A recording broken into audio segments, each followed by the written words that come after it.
In today's poll, I asked, if you were Vince McMahon and you were trying to fix the WWE, what would you do to help improve fan interest and viewership? 66% of you said end the PG era, become TV 14.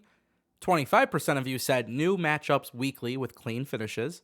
3% of you said change overall TV lighting and presentation. And 6% of you, which by the way, you are the most wise of this group, you said to hire me, Ango, to lead the creative team. Now, this might look like a silly poll, but this is actually going to be really relevant in today's video. So as always, make sure you guys check out the community tab on a daily basis. It's a really great way to engage with the channel, and it's going to be featured on a lot of our content right here on DPW. In today's first story, we're going to talk about Liv Morgan, because if you watched WWE Raw this past week, you saw that Liv Morgan actually, went face to face with Becky Lynch. And I don't want to I definitely don't want to crap on WWE in today's video, but we're going to talk a little bit about Bray Wyatt later because there's some updates.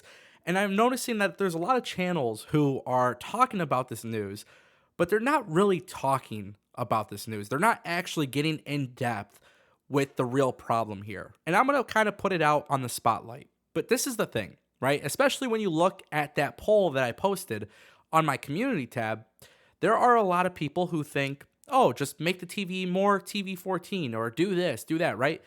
That's not the issue, guys. The issue simply has to do with who is running the show.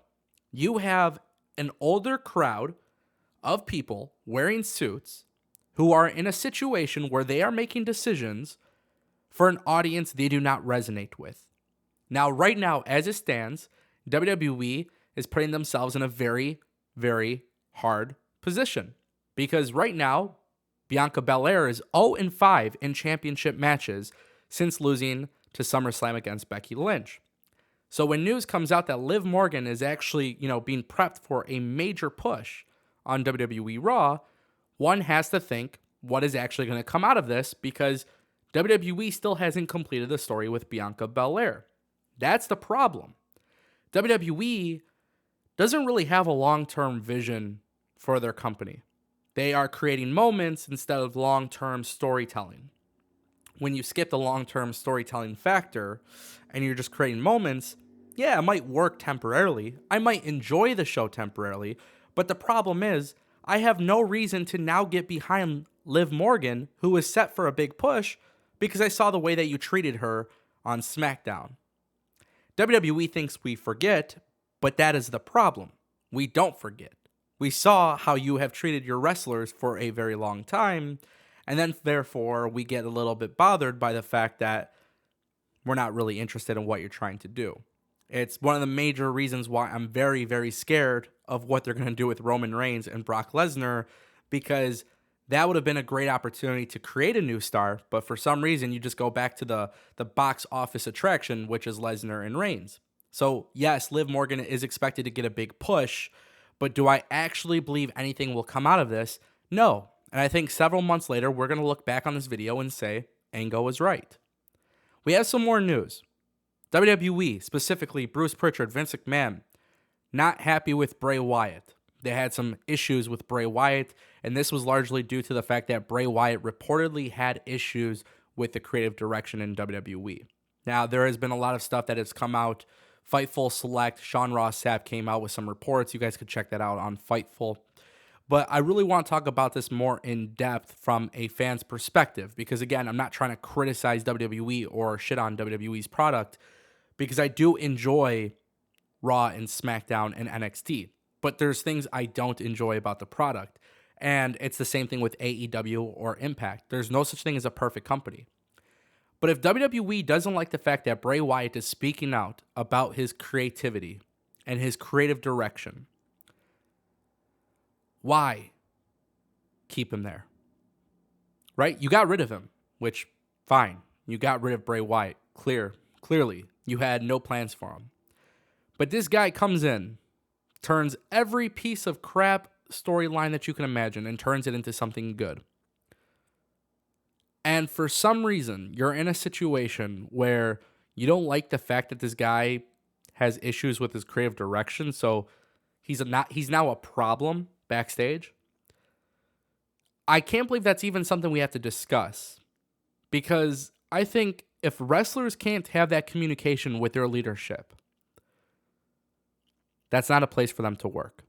In fact, I think if you work in a real job outside of pro wrestling and you don't have the ability to talk to your boss about maybe some feedback, maybe some ways to improve the workplace, if your feedback goes unnoticed, if your word doesn't mean anything, I don't know if that's a place where you should work. So now you have Bray Wyatt, who's in WWE, who does very well, despite the fact that WWE still does WWE things. Bray Wyatt gets people excited. And now I'm supposed to get excited about a Liv Morgan push? I was supposed to get excited about Alexa Bliss doing the Lily character? I'm supposed to get behind the idea that Roman Reigns and Brock Lesnar are probably going to headline WrestleMania next year? I want new stars. I want consistent and long-term storytelling. That's not really too hard to ask for. But again, this is why a lot of people resonate with AEW. AEW is not perfect, but AEW at least listens.